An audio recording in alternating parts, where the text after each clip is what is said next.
I think he was getting annoyed because I kept asking him. I kept trying to show him that I could play, but I couldn't. I was running around and jumping on the sidelines and felt perfectly fine. Like I was cutting by Wednesday. I think it's just because it was still kind of swollen and bruised. And it's still bruised right now, but like the swelling's down. Got practice played 120, we did 160 plays yesterday in practice with everyone. Felt perfectly fine. Is that why they didn't even let you pad up on Saturday? They didn't want you running out there? Well, I think he just wanted me to be out there with the guys for pregame.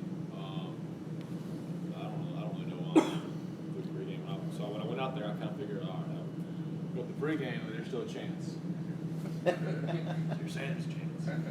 I saw you after one of the first touchdowns. You went out and did a big jump in the air and chest bumped somebody. That's why I was kind of mad that I was mad that they announced at the beginning of the week that he's not playing. I wish I could have at least went throughout the week and see how I felt. I think he just wanted to shut that conversation down as quick as possible, just because it was a short week. It'll be a tough game. They'll win the ball probably 50 times during the game. So I understand why he did it, but I still want to. You also work on the cut blocks every practice, and how much does that prepare you for Georgia Tech? Yeah, it's a huge amount. We practiced yesterday. We were in full pads. It sucks because the offense was in pads. They were in shorts, but the scout and the defense was in full pads. So it was a good Tuesday practice on Sunday night. So a lot of the guys were happy with it. But I was talking to Ken. We watched the film earlier. It pays off. Just because their scheme is so different. It's kind of not taboo, but it's just not what you see every day. So the full pads definitely helps out. We'll be in full pads every day, and then tomorrow is Thursday practice. It's a short week. We're getting to prepare for them during camp. Those extra days during camp to kind of get a foundation definitely helped out a lot. What worked so well last year where you just held up the worst ever performance of all time? I think just preparation and execution. Our guys were on our P's and Q's. We knew what they were to expect. We kind of lined up. We played pretty good against the cut blocks. It's really a solid football. It's really a numbers game, especially with them.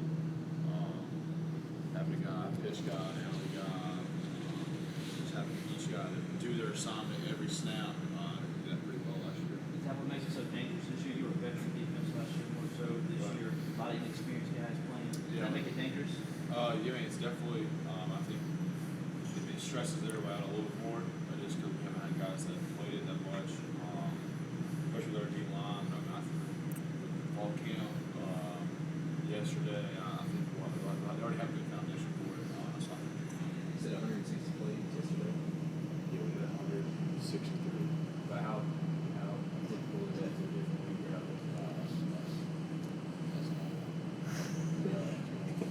We know that. He is frantic out there. He is going crazy. So we go lightning speed. We get a lot of snaps in there. We know that for the defensive linemen, they'll play a little bit further off the ball so that they can push down on those blocks. But as a linebacker, other than do you do anything different? Is there anything that technically you do different against an option offense? Yeah, more.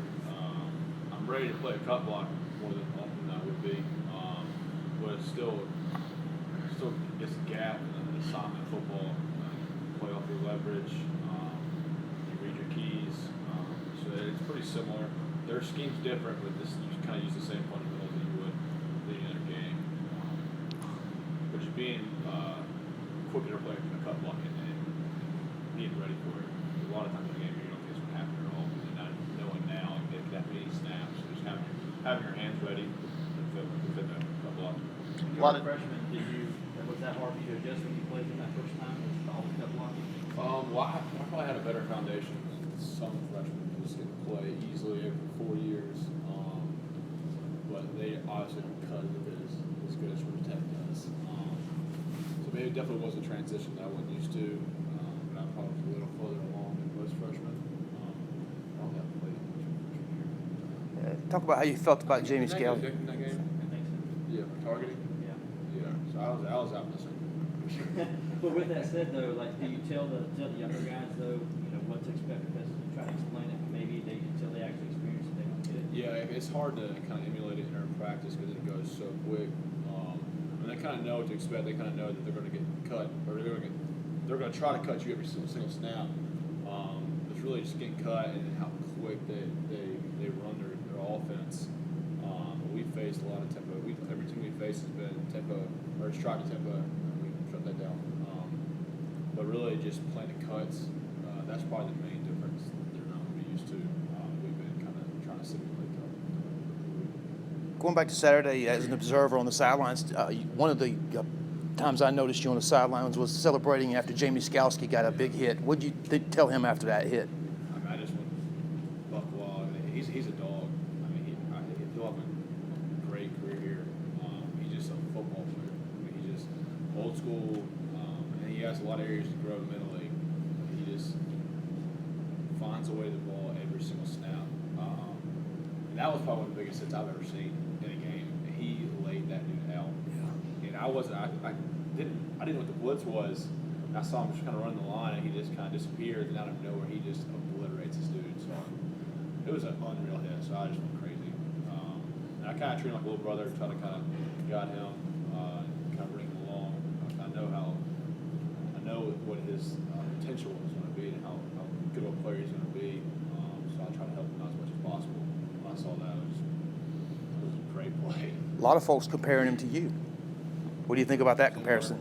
With white guys. I have a better beard than him.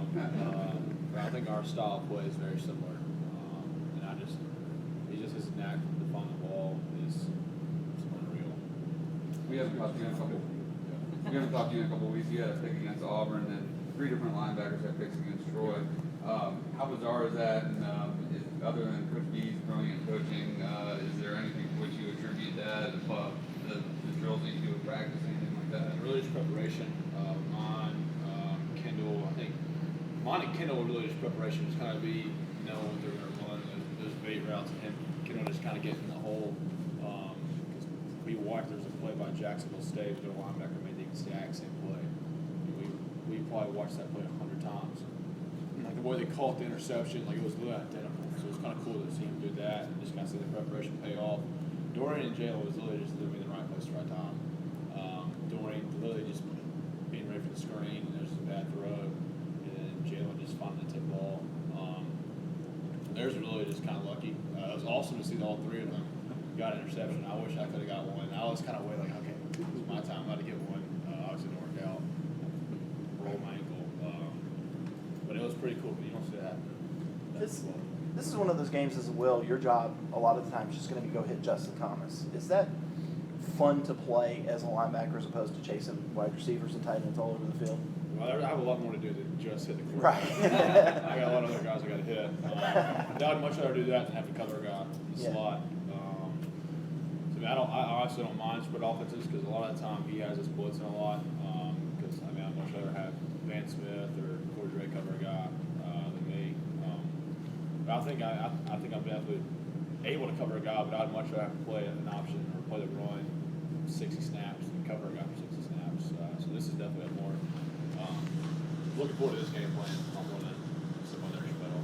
It's also more fun, I guess, because you actually, the quarterback is such a running back. You actually get to hit him because he's running the football. Yeah. Whereas most quarterbacks kind of got to watch what he's doing. Yeah, absolutely. Especially in practice. We go through the week, you can't even breathe on Sean before scholarship. So now I get to go against these guys, get to trick them like they're running back. Sounds like maybe you want a big shot at Sean. No, it's not worth it. Coach legit. He would honestly probably pull my scholarship. I would not be a part of this team if I was Sean. And then just Dorian hit Nick the other week pretty hard, and he chewed Dorian's tail. But if I was Sean, Dorian wouldn't be in our uniform. But it's our game plan this week is preparing so we get to hit the quarterback every single snap. So that's all. How much did guys maybe retain what you guys did in fall camp, especially some of the older guys? No, it helps a lot. We spent 3 days probably preparing for them during camp. It gave us a huge foundation. You need all the time all your time you can get for that type of offense. In fact, we only have 3 days to prepare. And adding those other 3 days, it helps out a lot. A lot of guys drop-off yesterday. A lot of guys were kind of on their P's and Q's, knew what they were doing, what to expect. So those days of camp coming along. Does Coach B playing scout team for it? He doesn't trust him. You get him. Well, I can't. We'll give him a shove every now and then. I saw they were working the scout team after practice. They kind of getting them ready for the offense. So I think we'll probably have some guys pads today. We're going to hit. Coach, well, I've hit Coach B plenty of times. He loves it. He like gets excited about it. So we probably could hit him if he was there today. We'll see. Speaking of, go ahead. These Eric Cougar do a pretty good job replicating that offense. Yeah, with his athleticism. yeah, absolutely. So athletic. Yeah, so I saw him and James Barnes working that. And James is pretty athletic too. So he's been playing receiver for us in the scout team.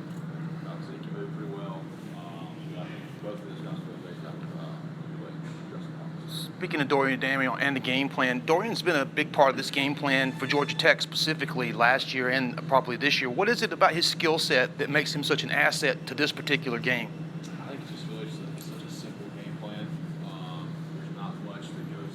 You got to really prepare more for how quick it is and cut blocks. But the mental side of it's really simple. You have a key, and your key does this, you do that. And if it does that, you do this. It's a really simple game plan. So it kind of allows for everybody to play fast. And they run a lot of the times like the wide side of the field where Dorian's at. So he has a lot of opportunities to make plays, and he makes the most of that when he's there. What, do you think anybody maybe, you guys mentioned Louisville this week, and if they do shut that down? Absolutely. I don't know what's to talk about Louisville at all. We're focused on Georgia Tech. That's kind of what's made us so successful. Last week we were focused on South Carolina State. We weren't worried about Georgia Tech at all. So that's kind of why we've always been so consistent. We focus on the task at hand each week. And when that game's over, we'll celebrate for a little bit and then move on to the next game. So we're focused on Georgia Tech. And until Thursday night or midnight, that's what we're focused on. What are the biggest differences between preparing for this Georgia Tech offensive scheme versus a typical offensive scheme? Really just the cut blocks, and just kind of playing assignment football, spread offenses, and their offenses are completely different. They're a lot more simple game plans. Like I was telling them, you read your keys and stuff, they're pretty cut and dry. But really just playing cut blocks, be quick on your feet, being a quick taker. We hear a lot about playing assignment football against a team like this, and I guess it seems for a lot of fans that don't know, like it seems pretty simple. Like you do what you're told and you'll be fine. But how hard is it when you see different things going on with this particular scheme to not try to cheat the call or do something else? Like how hard is that? No, it's very difficult because you have a key and they have a lot of stuff in the back where they just kind of throw you off. There's a lot of moving parts to their offense. You got to be very mature and just focus on what you have to do and not really worry about trying to make someone else's play. And that's kind of what our defense says. You do your play and you make the plays you're designed to make. When you try to make someone else's play, that's a lot of the time what happened last year. A lot of guys were trying to do someone else's job, big plays happen. So it's just sound football, read your key, and you just follow your key. It'll kind of take you to the ball. But you just got to be focused and be a really quick